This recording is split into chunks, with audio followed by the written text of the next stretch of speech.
lot of ground to cover. Welcome to the special edition of Hannity. Washington scandals tonight. Real breaking news, real investigative reporting that the rest of the mainstream media will never do. We have explosive new information first reported by Sarah Carter, since confirmed by Fox News. Newly obtained text messages are showing that Trump-hating FBI agent Peter Strzok, well, he was close friends with U.S. District Court Judge Rudolph Canteras. Now, the messages are also revealing that Strzok and his FBI lover, Lisa Page, they actually wanted to meet Judge Canteras at a cocktail party. Is that collusion? Now, this is the same judge that presided over a hearing where the former National Security Advisor, Lieutenant General Michael Flynn, pled guilty to lying to the FBI. Now, Judge Canteras then later mysteriously recused himself from the Flynn case. And also brand new tonight, USA Today is reporting that the Justice Department is considering publicly releasing parts of the Pfizer surveillance warrant against Carter Page. And breaking right now, Fox News reporting that the phony dossier that author, former British spy Christopher Steele, is being ordered to appear now for a videotaped deposition as part of this ongoing legal battle in London. This is a major development and could finally provide answers to very key questions about Hillary's bought and paid for dossier and if Steele tried to ever even verify it. Now, all that brand new information, plus Fox News is learning that the deadline for the former Deputy FBI Director Andrew McCabe to be fired and lose his pension could now be Saturday. And also tonight, Axios is reporting that disgraced former FBI Director James Comey, well, he plans to come out swinging against his critics in his upcoming book tour. I'll remind him again, you have the right to remain silent. We have a challenge, by the way, and an open invitation to Jim Comey. Come on this show. We'll give you a full hour. I'll give you 3 hours on my nationally syndicated radio show, 575 stations. We'll have more of this in our breaking news opening monologue. All right, tonight a brand new scandal involving anti-Trump FBI lovebirds Peter Strzok and Lisa Page. Newly obtained text messages between Strzok and Page are revealing damning new information. Now, Strzok, we find out today, is friends with federal judge Rudolph Canteras, who sits now on the Pfizer court. Now, the romantically involved Trump haters, Strzok and Page, also messaged about attending a cocktail party with this judge, Judge Canteras. Now, here's what is really disturbing. The judge presided over the hearing where Lieutenant General Michael Flynn pled guilty to lying to the FBI. Now, there's a lot of other important context to explain here. We'll do that in just a minute. But first, let's take a look at these brand new text messages. Let's start. July 25th, 2016. Page writes, Rudy, the judge we're talking about, is on the Foreign Intelligence Surveillance Court. Did you know that? And Page adds, just, appointed 2 months ago. Strzok replies, I did. And we talked about it before and after. I need to get together with him so Strzok and Judge Canteras know each other. Now, Page later writes, as you read through this, thought of it because you had to Google Foreign Intelligence Surveillance Court judges and saw him there. I'm telling you. Strzok follows up with, well, she brought up a good point about being circumspect in talking to him in terms of not placing him in a situation where he'd actually have to recuse himself. And Page then texts, I can't imagine either one of you ever talking about anything in detail meaningful enough to warrant a recusal. And Page says, well, anyway, maybe you didn't mean to, but didn't. And Strzok answers, really, Rudy? I'm in charge of espionage for the FBI. Any espionage, Pfizer comes before him. What should he do, given his friend oversees them? Page replies, in this particular case, standards for recusal, though, are quite high. I just don't think this poses an actual conflict, and he doesn't know what you do. And then Strzok responds, yeah, generally does know what I do. Not to the level or the scope or area, but he's super thoughtful and rigorous about ethics and conflicts. I'm suggesting a social setting with others would probably be better than a one-on-one meeting. I'm sorry. I'm just going to have to invite you to the cocktail party. You can sit next to me. I'm adding that part. Then Strzok continues, of course, you'll be there. Have to come up with some other work people cover for action. And Page writes, why more? 6 is perfectly fine for a dinner party. Oh, 6, intimate setting. They know each other. He's in his position, the judge in his position. There's a lot to unpack here. So what is clear is that Peter Strzok knew the judge and that both he and Page wanted to attend a party with him. That is a massive conflict of interest. Engineering a meeting with a FISA judge under false pretenses, in this case a cocktail party, that could actually be obstruction and have other criminal liability. We'll ask Greg Jarrett in a minute. What is really inexcusable is that the Department of Justice fought like hell, especially Rod Rosenstein, to keep this information secret.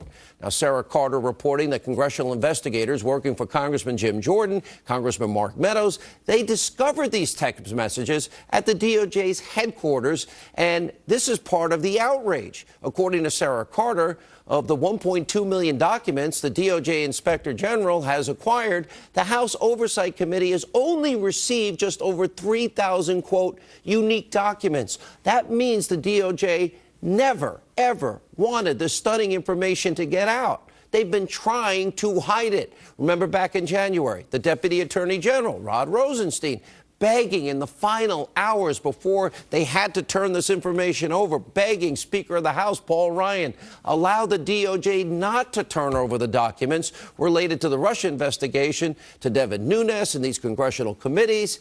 It's now clear why Rod Rosenstein, that guy that appointed Mueller, now did this. It's all part of a year-long pattern of obstruction, of stonewalling, noncompliance in Congress's efforts, by the way, and constitutional duty to investigate and oversee the actions at the DOJ. You know, it's called checks and balances. Think about this for a second. If Rod Rosenstein had his way, we wouldn't know about any of these scandals. People now need to be held accountable. This is why people like, Grassley and Tillis and Cornyn and Graham are demanding, as we have been demanding for a year, a second special counsel to investigate the investigators. They can't investigate themselves. Now, as for that very important context, we learned that Strzok and Judge Contreras were friends and that Judge Contreras oversaw the Flynn case, which after he accepted the plea, it was a mystery. Why did he then recuse himself? Now, we still don't know the exact reason why, but this could have something to do with it. We also know that Peter Strzok was the FBI agent. He oversaw the January 2017 White House interview of Lieutenant General Flynn. And here's what we really need more information on. Strzok is the former FBI counterintelligence official who signed the paperwork to start the entire Russia investigation. And as these new text messages revealed, Judge Contreras was on the FISA court.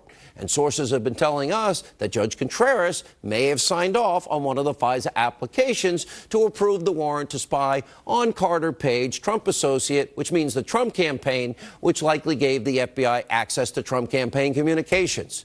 This is stunning, it is corrupt, it is an abuse of power, and it shows inexcusable biases and conflicts of interest that the Department of Justice has tried to conceal.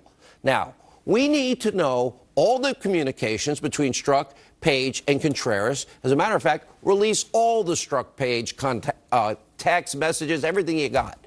We need to find out if Strzok was involved in putting together the FISA application for Carter Page. He was a former high-ranking counterintelligence official who was bragging about it. Now, the FISA warrant for Page was signed in October 2016. Strzok was fired from Mueller's team in August of 2017. So it is time for Strzok to tell us, what did he know? When did he know it? How does this guy have a job? And don't forget, Lisa Page was advising Andrew McCabe. Now, we did also reach out to Judge Contreras for comment. He didn't get back to us. And also breaking right now, USA Today is reporting the Justice Department is considering publicly releasing parts of the FISA surveillance order against Carter Page. How about releasing all of it? Now, this would mean we would get to see exactly how that fake news dossier, the bulk of which was used to get the FISA warrant against Page, was used, and how the FBI misled on purpose, purposefully omitted information to FISA judges about Clinton that she bought and paid for that fake news, phony Russian dossier. And also tonight, a significant new development. Speaking of Christopher Steele, Fox News tonight reporting a British court is now ordering Steele to sit for a videotape deposition as part of an ongoing legal battle against BuzzFeed, the website that published the fake news dossier. Now, to call this huge is a massive understatement. Now, Steele will likely be forced to try and verify the dossier that he and Fusion GPS and the FBI never verified, never corroborated.